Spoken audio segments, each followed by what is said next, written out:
राधे राधे। मैं पंडित देवेंद्र शुक्ला आपका आपके चैनल श्री एस्ट्रो ज्ञान मार्ग में आपका खूब स्वागत करता हूं। मकर राशि 90 दिन मंगल नीच के होंगे 20 अक्टूबर से। कुछ बहुत बड़ा होने वाला है। संपूर्ण जानकारी सरल शब्दों में, सरल भाषा में, सरल उपाय के साथ आपसे निवेदन है। आपने लाखों उपाय किया, एक उपाय मैं भी बताता हूं, करेंगे तो हो सकता है लाभ हो। लाभ हुआ तो आपके जीवन की दिशा और दशा बदल जाएगी। हमसे जुड़ जाइए, जुड़ेंगे तो अपडेट रहेंगे। अपडेट रहने के लिए, जुड़ने के लिए हमारे चैनल को सब्सक्राइब कर लीजिए। आपका एक पैसे का खर्च नहीं है। मकर राशि मंगल नीच के हो रहे हैं 20 अक्टूबर से। अभी जो ग्रहों की स्थिति है, शनि आपके द्वितीय भाव में, राहु आपके तृतीय भाव में, गुरु आपके पंचम घर में और मंगल आपके छठवें घर में और सूर्य और केतु आपके भाग्य भाव 9वें में, शुक्र और बुध आपके 10वें घर में बैठे हैं। यही मंगल 20 तारीख का दिन आएगा, 20 तारीख का वह समय आएगा, 20 अक्टूबर आएगा। यही मंगल इसमें से निकल करके कर्क में आ जाएंगे, अपनी नीच राशि में, 7वें घर में। यह 7वां घर है, दाम्पत्य जीवन का है, पार्टनरशिप का है। इसी में ये नीच के हो जाएंगे। अब होगा क्या, संपूर्ण जानकारी सरल शब्दों में, सरल भाषा में।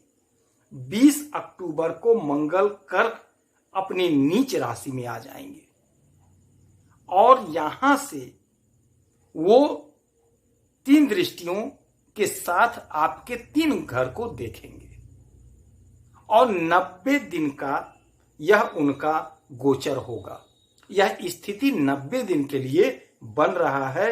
20 अक्टूबर से 21 जनवरी तक रहेंगे। 90 दिन नीच के होंगे, बीच में वक्री होंगे। यह बहुत महत्वपूर्ण समय आपके जीवन का होगा। नीच अवस्था क्या है, इसे हम समझते हैं, इसे हम जानते हैं। मंगल आग का गोला है। मंगल ताकत है, साहस है, ऊर्जा है, पराक्रम है, पावर है।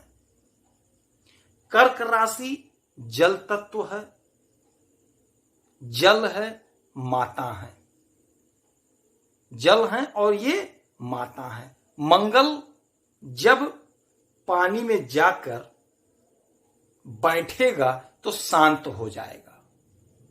मंगल जब जल में जाएगा, अर्थात आग का गोला जब पानी में गिरेगा तो वह शांत हो जाएगा, बुझ जाएगा। यह जब शांत होंगे तो नीच के हो जाएंगे। शांत होना ही नीच के हो जाना है। ये नीच के हो जाएंगे, शांत के हो जाएंगे। और मुख्य प्रभाव होगा कि आप शांत हो जाएंगे। आपके अंदर उत्साह, ऊर्जा, उमंग थोड़ा कम हो जाएगा। सही समय पर सही जानकारी पाने के लिए हमसे जुड़े रहिए। अब यह सही समय है सही जानकारी लेने का कि अब इसमें हम करें क्या, लाभ कैसे पा जाएं। तो हमसे जुड़ेंगे, इसीलिए बार बार कहता हूं चैनल को सब्सक्राइब कर लीजिए। छोटा उपाय बताऊंगा, करेंगे तो हो सकता है लाभ हो जाए। यही समय, सही समय है उपाय करने का। उपाय मैं आगे बताऊंगा तो आपको लाभ मिलेगा। मंगल को वक्र कहा जाता है। आगे पीछे ये चलते हैं, साल में कई बार आगे पीछे होते हैं। और एक बात और है, आपके मंगल के अगल बगल ही शुक्र महाराज हैं, अर्थात जमीन बेस है। यहां पे आप देखिए, यदि चौथे घर में मंगल यानी 1 लिखा हुआ मंगल है तो 5वें घर में 2 लिखा है, इसके मालिक शुक्र महाराज हैं। आपके इच्छा पूर्ति के घर में मंगल है तो आपके कर्म भाव में शुक्र है। तो ये दोनों लोग एक साथ ही आगे पीछे रहते हैं। मंगल जमीन है, मंगल भूमि है। कई बार आप कोशिश किए जमीन खरीदने का, नहीं खरीद पाए, किंतु अब वह समय होगा जब आप खरीद लेंगे। और मंगल क्या करते हैं, मंगल क्या है?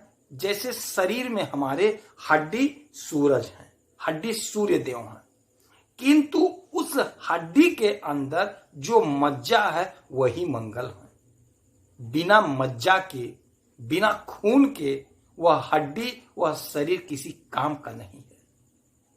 तो मंगल हमारे जीवन में बहुत महत्व रखते हैं और बहुत महत्वपूर्ण है।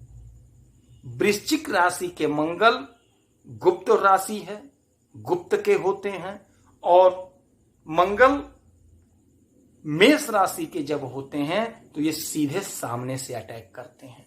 मेष राशि के मंगल अटैक मूड में रहते हैं। ये कुछ सोचते समझते विचारते नहीं हैं, सीधे अटैक कर देते हैं। जो होगा देखा जाएगा। इनके अंदर साहस, ऊर्जा बहुत रहता है। ये सीधे अटैक कर देते हैं। ये उत्साह की राशि है। 90 दिन के लिए नीच मंगल के लिए मांगलिक दोष का निर्माण हो रहा है। मंगल जब इस केंद्र भाव में नीच के हो रहे हैं तो मांगलिक दोष का निर्माण भी हो रहा है। और सप्तम में नीच के हो रहे हैं तो दाम्पत्य जीवन में थोड़ा उतार चढ़ाव तो होगा ही होगा।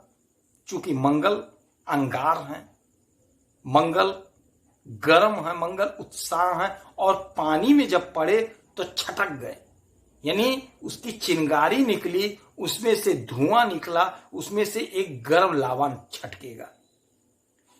यह ठीक कैसे होगा? आपको क्रोध नहीं करना है। इसीलिए कहता हूं हमसे जुड़ेंगे तो आप अपडेट रहेंगे। अब आप ये समझ जाइए कि 20 तारीख से हमारी सभी बहनों को, हमारे सभी भाइयों को क्रोध नहीं करना होगा। क्रोध नहीं करना होगा। शांत रहेंगे तो आपका दाम्पत्य जीवन बहुत मधुर होगा, क्योंकि आपने पहले से जान लिया है कि हमारे क्रोध में बढ़ोतरी होने जा रही है। तो आपको शांत रहना है। बिजनेस व्यापार में शांत रहेंगे तो लाभ को पाएंगे, अच्छा फल पाएंगे, बहुत अच्छा समय हो जाएगा।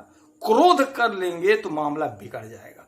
तो क्रोध नहीं करना है, क्रोध से बचना है। खान पान का थोड़ा ध्यान रखेंगे, क्योंकि पाचन तंत्र आपका बिगड़ सकता है। तो खान पान का थोड़ा ध्यान रखेंगे तो पाचन तंत्र नहीं बिगड़ेगा। यह आपको ध्यान रखना है। आपको लाभ होगा। बिजनेस में थोड़ा ध्यान रखेंगे तो आपको लाभ होगा। इनकी 3 दृष्टियां हैं, 4, 7, 8। ये जब यहां आएंगे तो यहां से 1, 2, 3, 4, चौथी दृष्टि आपके कर्म भाव पर। जब आपके दशम में इनकी दृष्टि पड़ेगी तो आपका बिजनेस व्यापार तरक्की करेगा, तेज हो जाएगा। और इनकी जब 1, 2, 3, 4, 5, 6, 7, 7वीं दृष्टि पड़ेगी आपके शरीर पर, आपके लग्न पर, तो आप में एक तेज दे देंगे। आप में एक तेज दे देंगे। आप कोई फैक्ट्री बैठा सकते हैं, आप कोई मिल बैठा सकते हैं, आप कोई बहुत बड़ा मशीन खरीद सकते हैं। आप बहुत एम्बिशियस हो जाएंगे। आप यदि जॉब नहीं पा रहे थे तो जॉब पाएंगे, जॉब में परिवर्तन चाह रहे थे तो परिवर्तन कर लेंगे। यह परिवर्तन का समय होगा, यह परिवर्तन का समय होगा। परिवर्तन आप करेंगे, बहुत अच्छा समय होगा। और फिर चूंकि 11वें घर में ये हैं, 11 घर में भी हैं, 8 लिखा है वृश्चिक, वृश्चिक के मंगल, तो यह आपको कहीं ना कहीं से सुख देंगे, आपकी इच्छा को पूरा करेंगे। यदि आप जमीन खरीदना चाहते हैं तो जमीन खरीदें। जमीन का जो कारोबार करते हैं उनको बहुत अच्छा लाभ होगा, बहुत अच्छा लाभ होगा, बहुत बढ़िया लाभ होगा। फिर 8वीं दृष्टि जो इनकी होगी वह आपके धन के घर पे होगी, द्वितीय भाव पे।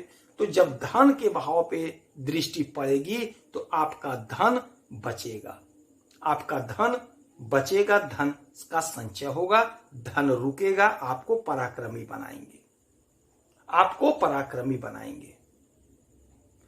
अष्टम दृष्टि धन पे, इसका मतलब धन का कारोबार होगा, धन रुकेगा। बस एक काम करना, झगड़ा लड़ाई नहीं करना है, किसी से लड़ाई झगड़ा नहीं करना है। जो लोग ब्लड से संबंधित कार्य करते हैं, ब्लड बैंक खोल रखे हैं, पैथोलॉजी में काम करते हैं, डॉक्टर हैं, ब्लड से रिलेटेड काम कर रहे हैं, उन्हें लाभ बहुत अच्छा होगा।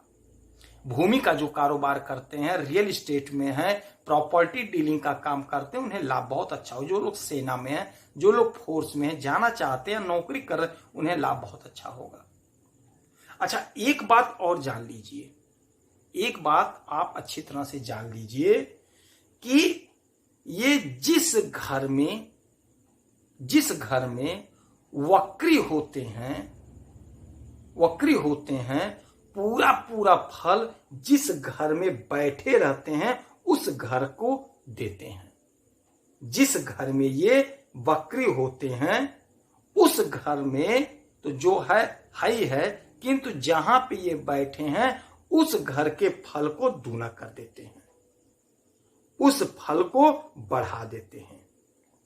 जिस घर के मालिक हैं उस घर के फल को बढ़ा देते हैं। जैसे आपके चौथे और आपके 11वें, ये दोनों घर के मालिक बन रहे हैं और बैठे हैं आपके 7वें भाव में, तो इन दोनों घर के फल को बढ़ा देंगे। अब ये इच्छा पूर्ति का घर है, तो आपकी समस्त इच्छाओं को पूरा करेंगे। ये बात आप जान लीजिए, आपकी समस्त इच्छाओं को पूरा करेंगे। ये सुख का घर है, तो आपको हर प्रकार का सुख देंगे। माता का सुख, भूमि भवन वाहन का सुख, अच्छे खान पान का सुख, यानी आपके सुख में वृद्धि करेंगे, आपकी इच्छा पूर्ति को कर देंगे। इस समय में हनुमान जी की आराधना पूजा आपके लिए सर्वश्रेष्ठ होगा। हनुमान जी की आराधना पूजा करें। यदि आपकी कोई समस्या है तो इसी वीडियो में आप अपना डिटेल भेजें, आपके कुंडली का विश्लेषण और समीक्षा करूंगा। कोई एक प्रश्न पूछें, सटीक जवाब, सरल उपाय बताऊंगा, करेंगे तो हो सकता है लाभ हो। लाभ हुआ तो आपके जीवन की दिशा और दशा बदल जाएगी। जय श्री राधे।